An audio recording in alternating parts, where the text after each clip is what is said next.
Hello everyone, Tobin here. If you haven't discovered me before, I should say, if this is one of your first times stumbling across me, I moved from New Jersey in the United States to Costa Rica in 2020.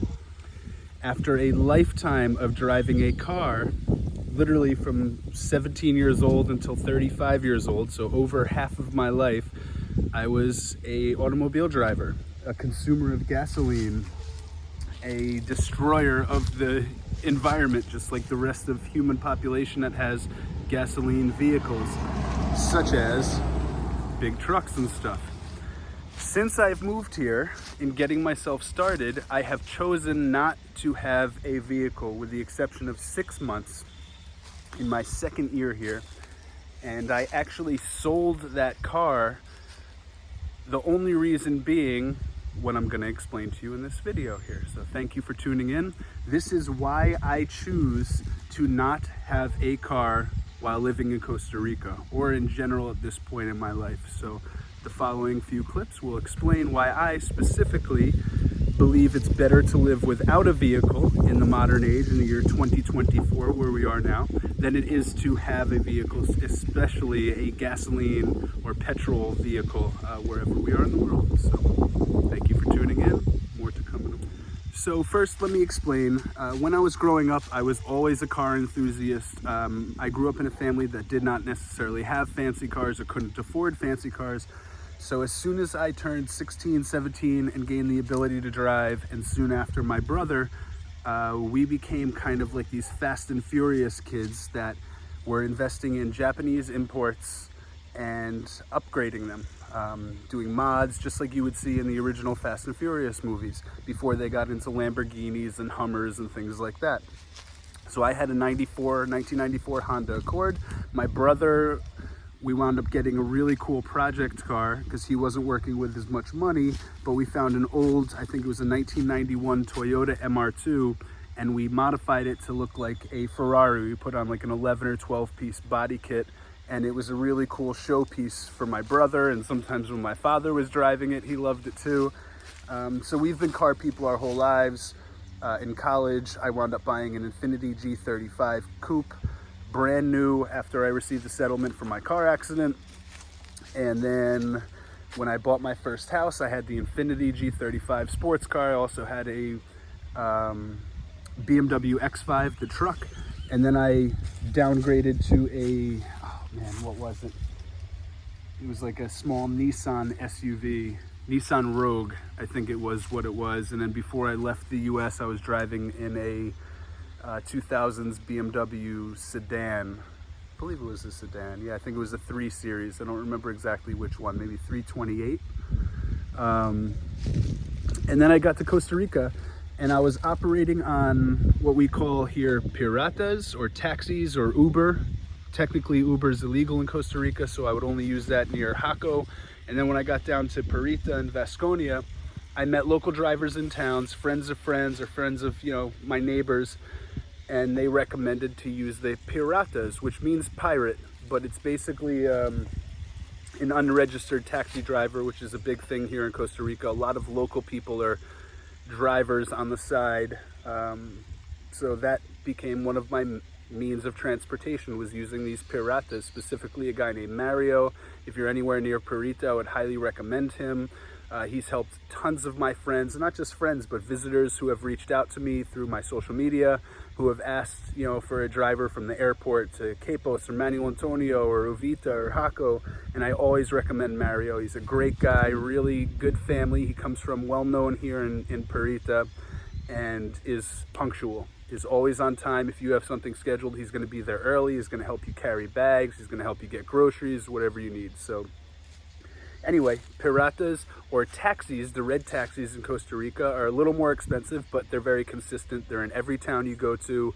I'm pretty sure there's a number that you can call to get them as well. It's kind of like a nationally registered service, and it's technically an official business, so they're held accountable by the government. If something goes wrong, you can report them, so on and so forth. So those are two other options other than owning your own vehicle to get around Costa Rica. So a little bit about my history. I lived here for about a year, operating on a little bit of the bus line before I got comfortable with it. I was using Mario, I was using the Piratas, but also very rarely leaving my house. I had to leave maybe once a week, maybe once every 2 weeks to go get groceries and re-up on stuff or pay some bills in town. But for the most part, I was at my property at the Jungle Temple right back there, just preparing the land for the coming years. You know, the plans I had for the business and for cohabitation. I needed to get everything prepared, still in the final stages of that now. So I didn't really need a vehicle, so after buying a car my first year in and deciding that would be a good project, I bought a 1987 or 1988 Suzuki Samurai, which was a cool jungle vehicle I had researched. I paid maybe $4,000 for it, and then I put another, say, $6,000 into it to get it all upgraded, fix the brakes, fix the like new intake, new suspension. I think we did new tires, we did new electronics for the most part. We basically turned it into a brand new car, and it was beautiful and it was awesome. And I realized I was traveling less and less because I had the comfort of having a vehicle, so I was using the bus less. I was going on less adventures. And maybe 6 months goes by and I'm looking at this car and I gotta go get it inspected and I gotta pay for insurance on it and registration, and then I realized with the laws that they were the way they were, if I wanted to maintain my ability to drive and my driver's license, I would have to leave the country every 3 months or 90 days at the time to come back and renew my visa, because that is your driver's license in Costa Rica when you're here. Now, I had finished all my residency paperwork and I'd submitted everything, so I technically did not have to leave the country anymore as a non-resident because I was in the residency process, and that's a stipulation, is that when you begin the process, you no longer have to do the border jumps, as they call them. And then you just wait until you're approved for residency, and then you got temporary residency and you don't have to leave. So I'm in that stage and I was in that gap, and I realized the only reason I need to spend like $500 or $700 to leave the country right now is to renew my driver's license. So I thought, forget this, I don't need this car, I'm not even using it, it's just sinking money into it like an art project or just like a project. It wasn't a constructive part of my reality, it was just a place to send extra money when I had a little excess money, and that wasn't practical because I have projects on my property that I need to divvy that money for. So I decided to sell the car, and I wound up selling it immediately, like within a week or so of listing it. This young lady that is just moving to the country saw it, fell in love with it. Her family grew up with Samurai, so it meant something deeper to her. And I learned soon after I sold it that she had traveled 80% of the country in a matter of 2 months, whereas I had only gone from Parita to Jaco maybe once or twice, and Parita to Manuel Antonio once. And that was the extent of my travels in my car, besides a few local waterfalls. So I was finding myself also driving for no reason because I could drive, just out of the habit of going on drives in the United States and Jersey, and that's normal. Well, this was at a time right after the pandemic when gasoline prices were higher than ever. Obviously, cost of living in Costa Rica is higher than anywhere else in Central America, so gasoline is going to be higher, car parts are higher, and I'm thinking, why am I driving around this 30-year-old car only to cause potentially more damage to it with potholes or rainy season, landslides could happen, or who knows. And then I had an incident where I was driving in the nighttime in the rain and rainy season, and it was terrifying. I couldn't see 5 feet in front of me. I didn't know there was big 18-wheeler trucks coming around the corner until they were almost like inside of my car with me. And it was this terrifying experience driving from Jaco to my house one night. And it was only like 9 o'clock at night, but in rainy season, it's crazy. Another time I stopped for a sloth on the road, and I'm like, oh my God, like I don't want to be driving and not paying attention fully and killing all these beautiful animals that I'm here trying to conserve on my property. And then ultimately, this is the big reason that I stopped driving. Contributing to a negative impact in the air quality of the planet for everybody. When we drive a vehicle, that's all that does. It does no good for the planet, does no good for our air quality, it does no good for anything living on this planet. And I had just invested a year of planting trees to create more clean air on this planet. And then I was gonna sabotage all of that by driving a gasoline vehicle a couple times a week. It didn't make any sense to me. So when I sold it, I felt such a wave of relief coming over me. And now, obviously, I transport myself in a bus, which, yes, still burns fossil fuels, but maybe there's 40 people on the bus using roughly the same amount of fuel as I would in a car by myself. So I take whatever gas I used to spend, or money I used to use for gas and gasoline I used to use in the universe, and divide it by 40 or 50 or however many people are on this bus. You just utilizing it with me, and I'm creating a fraction of the negative impact on the planet. And then every time I use the bus, I try to make it a point that day or the day immediately after, which is only a couple days a week. I try to plant at least 5 to 10 new plants or trees on my property, which is creating a positive impact on the air quality of the planet. So I am a bus rider right now. I'm not embarrassed by it. I'm not ashamed by it. I actually encourage other people to use it and explain the reasons why I do that as well. And then carpooling, of course. Hitchhiking is a thing in Costa Rica, especially if you have a good reputation and people trust you. My neighbors all know me at this point. If I'm walking on the road, whether it's coming home somehow or going into town, there is, let's say, a 70 to 80% chance on any given day that someone will pick me up on a motorcycle, in a car, or in a large industrial truck, whether it's delivering papayas or a teak worker. They'll give me maybe 5-6 kilometers, and then I got to get the other 5-6 to town. Or sometimes I'll get a ride all the way to town. It's really, luck of the draw type thing. But also, there's drivers in my area that I could call and pay them about 20 bucks to take me to town. I could call on my friend Mario, who I mentioned earlier in the video. He charges about 20 bucks one way. If I do a two-way trip, it's about 30 bucks. He gives me a discount. So it's just under 20 mil, like 15 mil. In colones, 15,000, 18,000, which is about $35 in US dollars right now. So if it's an emergency to the hospital or something, or if I need like big materials from a hardware store, I have friends, or I have a taxi pirata that I can pay as well. A certain amount of things I can bring on the bus, but if it's really big, or if it's like anything combustible, obviously I can't bring it on the bus, so I'll need a driver of some sort. But like I said, the more established you get here, the more friends you have, the more likely you could just call in favors and usually do some type of barter with them, give them a week's worth of food for their family, or pay their, one of their bills, their phone bill for the month, or put some minutes on their phone and they're happy, or put some gas in their tank, they're happy. So there are a lot of ways to travel. I have a few more to mention that I'll get to right. So a huge recommendation I have for anybody coming, especially to the Central Pacific Coast, if you're by a town, if there's little villages around, if you're in a place like Jaco, the best option is to buy a bicycle or buy an electric scooter or something. But I would recommend a bicycle because here's the thing. In case you've never been to Costa Rica before and you didn't realize this, there's no winter. There's no cold weather unless you go up to the mountains, and then it's not cold weather. It's relatively chilly compared to the rest of Costa Rica. But you can get by here 12 months a year on a bicycle or walking because there's no winter. You don't have to deal with ice or snow, frigid cold weathers. You're not going to get frostbite.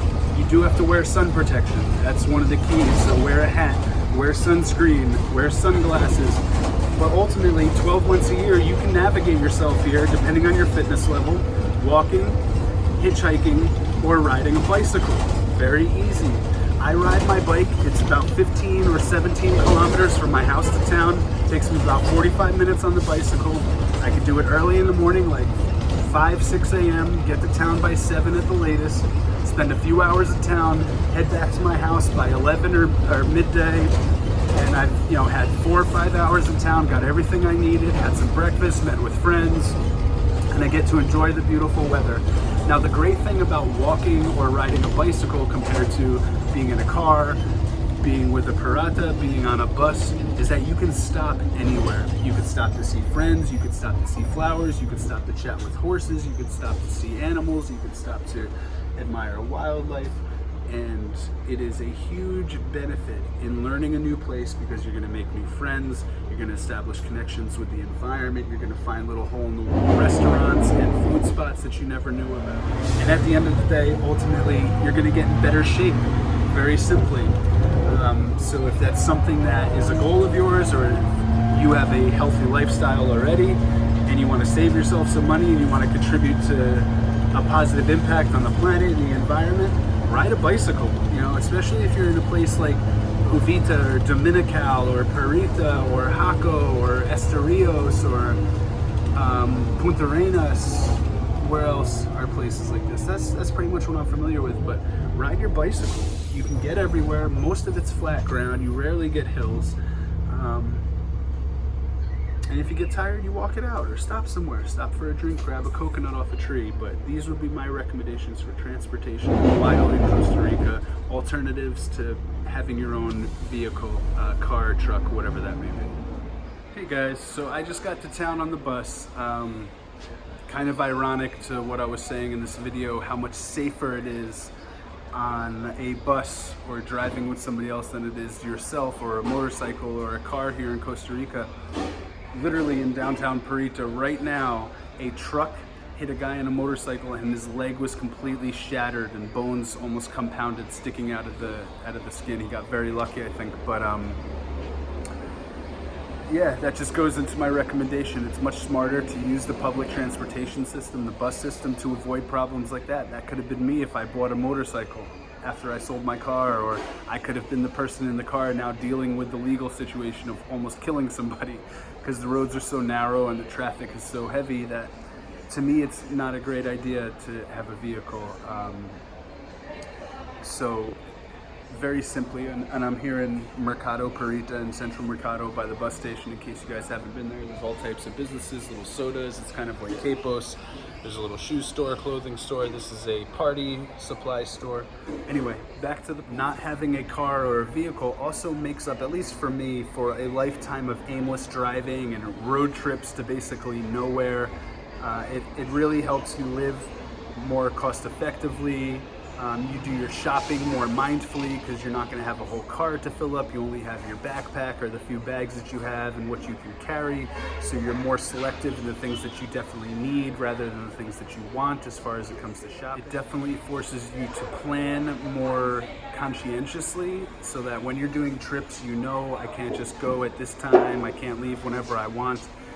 So we really strategize not only with the bus schedule, but also with the weather systems here, because in the summertime or in our high season, it can get really hot in the middle of the day. So you want to make sure you're doing your transportation earlier in the morning. Same thing in rainy season. You know, after 1-2 p.m. in rainy season, it's going to be pouring rain and you're not going to get to experience things. So thankfully for me, the buses from my neighborhood leave at 5:30 a.m. So I can get to anywhere, Jaco, Capos, Manuel Antonio, by basically 7:30 in the morning, have a little breakfast and then enjoy an experience and be back by my area by noon, or even, you know, 3 in the afternoon. So it really helps you plan more effective. Now for me, the most important part of all of this is I feel like I'm really doing a contribution to society, to humanity, to the planet, serving, you know, myself obviously, because as a result of living more actively, both on bicycle and walking and transporting myself, but also not consuming the gasoline that might be in subtle fumes inside of a car when we're driving, or just not contributing negatively to the environment, I'm adding years to my own life expectancy. So not only do I feel I'm doing good for the planet, but I'm also doing good for my own health, my longevity, and my wellness. So throughout all these videos, this conversation, and also my last few years living here, I've really learned my life purpose. My destiny is to create clean air on planet Earth. With all the work I do at the Jungle Temple, planting all the trees and all the other videos you see, and then on top, additionally I should say, the nature of this video, my destiny, my life's purpose is to create clean air for the rest of us and future generations. So If you're in Costa Rica and you decide to live here, I hope this video provides some insight and some guidance into, proper decisions to make. It's kind of along the lines as, people say rent before you buy here. Well, I would encourage you to use all these other means of transportation before you invest in a motorcycle or a car of any sort.